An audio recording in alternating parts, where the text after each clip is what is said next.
What heartfelt advice would you give to Wizards of the Coast? Hey, Jim. Happy Friday. It's your favorite lopsided human being that lives in Southern California. That is Mike Strauss, a.k.a. the OGGM. Question number 7. And, oh boy, that's a doozy. What genuine, heartfelt advice would you give Wizards of the Coast right now? No anger, no finger pointing, just heartfelt advice. And it's advice I've been giving for a while now. And that advice is, Wizards of the Coast, please, for the love of the patron saint of merchandising, Hello Kitty, stop. Just stop. Hasbro just bought you this brand new property. It's on a lake. Go outside and enjoy the lake. Don't let Jeremy Crawford anywhere near the public anymore. Don't let Kyle Brink anywhere near the public anymore.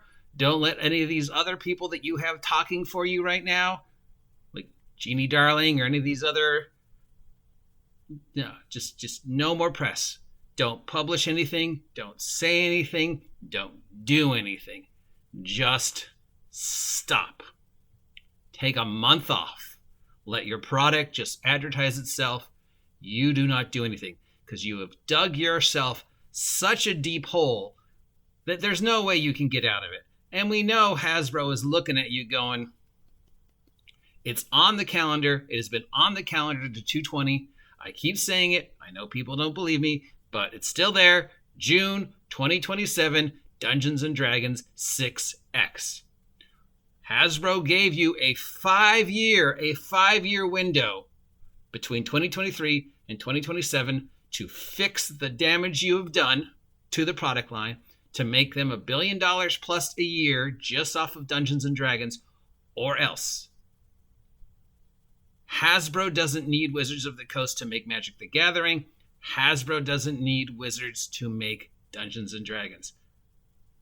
So, you need to stop causing controversy in the name of trying to placate the Twitter mobs. Just don't say anything. Don't say anything. Oh, we want more representation in the hobby. Don't feel the need to say anything. Everything you have done pretty much since 4th edition, if not 3.5, has been so utterly stupid, so utterly self-destructive. And you compare it to other companies who have done the exact same thing, and you look, and I've said this time and time again, you know what, Wizards of the Coast can do whatever they want with Dungeons & Dragons. They own it. We don't have to like it. We know it's stupid, but, it's theirs. And, on paper, everything they do makes sense. Everything they do makes sense. It's just the way they have done it is so self-destructive, so backwards, so utterly stupid. It goes against everything that is ingrained in the United States idea of how a business should be run. No other business is as self-destructive to itself as you are. No other business goes out of its way to make bad press for itself. But Wizards of the Coast continues to be dumb. And we can compare Wizards of the Coast to any other company that's currently or previously in the news. And we just go, why didn't you just do that? Or better, why didn't you just not do anything?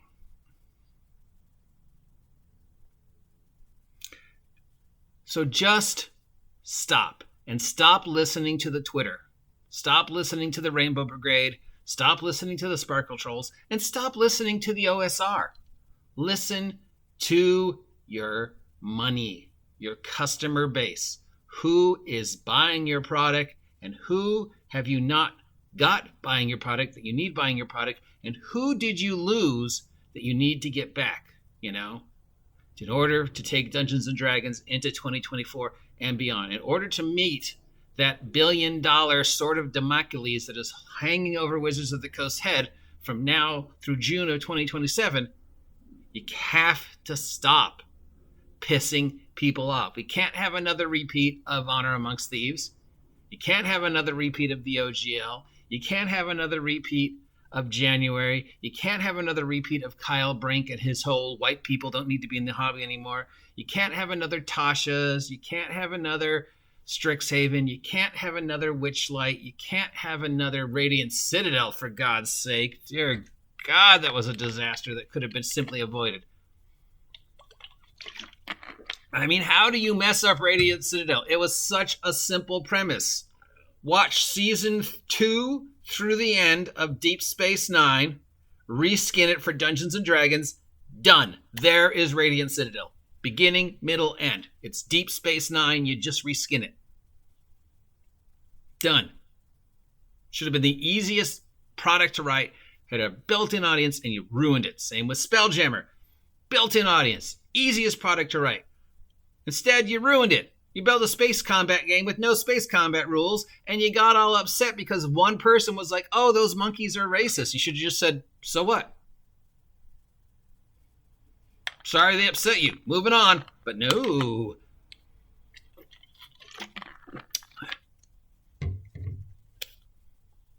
You're not selling anything anymore, Wizards of the Coast, that your clients cannot get anywhere else.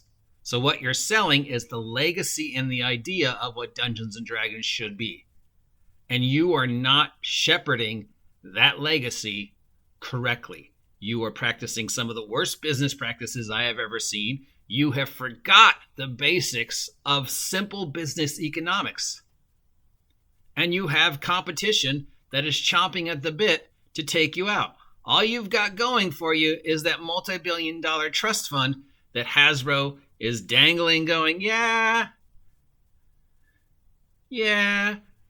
we'll bail you out. You know, D&D has word of mouth, and that's it. That's all it has going for it anymore. It certainly has lost the entire respect of the gaming industry.